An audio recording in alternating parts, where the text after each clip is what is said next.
कभी सोचा है कि रिश्तों में एक बड़ी अजीब सी बात क्यों होती है कि कभी-कभी किसी के बहुत ज्यादा पास होना उसकी वैल्यू कम कर देता है और थोड़ी सी दूरी वही वैल्यू बढ़ा देती है।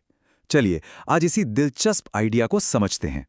ये लाइन सुनकर लगता है ना कि हाँ, ऐसा तो होता है। हम सबने कभी ना कभी ये महसूस किया है।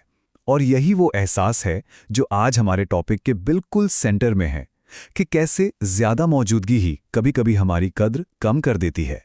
तो चलिए पहले हिस्से को देखते हैं, जिसे हम कह सकते हैं उपलब्धता का विरोधाभास। ये वो सिचुएशन है जब किसी को सिर्फ इसलिए हल्के में लिया जाने लगता है क्योंकि वो हमेशा हर वक्त मौजूद रहता है। एक पल के लिए सोचिए, अपनी जिंदगी में याद कीजिए कोई दोस्त, कोई रिश्तेदार या कोई चीज जो हमेशा पास थी और इसीलिए उसकी असली कीमत का अंदाजा ही नहीं हुआ। अक्सर ऐसा ही होता है ना। अब जरा यहां देखिए, दो एकदम उल्टे नतीजे। एक तरफ जब कोई बहुत आसानी से मिल जाता है तो लोग उसे ज्यादा भाव नहीं देते, उसे नजरअंदाज करने लगते हैं। और दूसरी तरफ जैसे ही वो इंसान थोड़ी दूरी बनाता है, वही लोग उसकी तरफ खिंचने लगते हैं। यही तो वो विरोधाभास है जिसे आज हम समझने वाले हैं। तो अब आते हैं मुद्दे की बात पर, एक कड़वा सच जिसका हमें सामना करना होगा कि आखिर ऐसा होता क्यों है। क्यों किसी चीज की कमी उसकी कीमत बढ़ा देती है। इसके पीछे ना एक बहुत गहरा मनोवैज्ञानिक कारण छिपा है। साइकोलॉजी की भाषा में इसे कमी का सिद्धांत या स्कैर्सिटी प्रिंसिपल कहते हैं। ये हम इंसानों का एक बहुत ही बेसिक नेचर है कि जो चीज मुश्किल से मिलती है, जो चीज दुर्लभ है, हमारा दिमाग अपने आप ही उसे ज्यादा कीमती, ज्यादा वैल्यूएबल मान लेता है।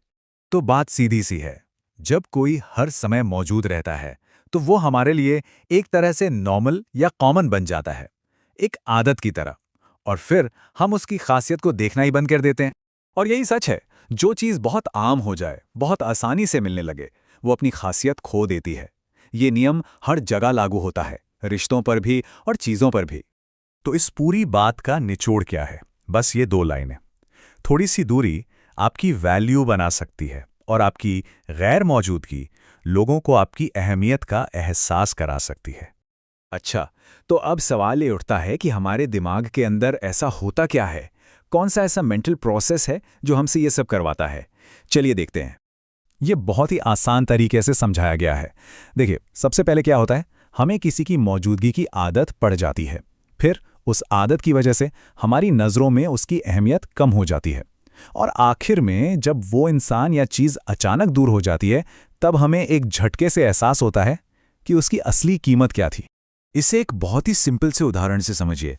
मान लीजिए आपके दो दोस्त हैं, एक जो हमेशा एक फ़ोन कॉल पे हाजिर हो जाता है और दूसरा वो जो अपनी ज़िंदगी में बिजी है और उससे मिलना कभी कभी ही हो पाता है। समय के साथ क्या होगा, जो दोस्त कम मिलता है उससे एक मुलाकात भी एक खास मौके की तरह लगने लगती है। और इसकी वजह क्या है?